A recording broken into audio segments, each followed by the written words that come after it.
Finally, we come to the much anticipated question of what all this is going to cost. If you've considered and answered every section of this project, you should already have a budget range forming in your head.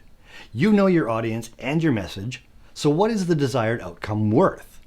Can you increase your revenue by $500,000 with a $50,000 video project? Will you attract the best people from a global talent pool to come live and work in your city with an $80,000 project? How can you convince governments to sign a memorandum of understanding with a $20,000 project? If you skipped forward to this section, or you've gotten through this entire process without a budget in mind, then I have some bad news. You haven't planned for this project and you just don't have a budget.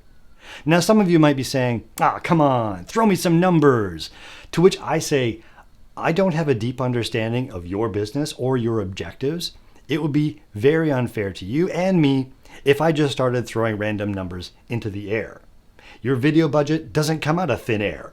It has to be considered in your marketing plan, which includes key performance indicators and other measures of success.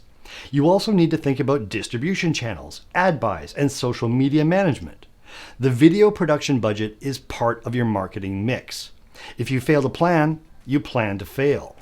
To those of you who have completed this series with insightful answers for each section, congratulations.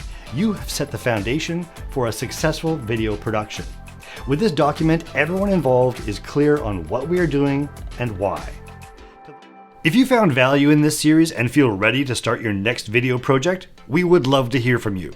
You can contact us at info@staggeringmedia.com to start reaching your business goals with video today.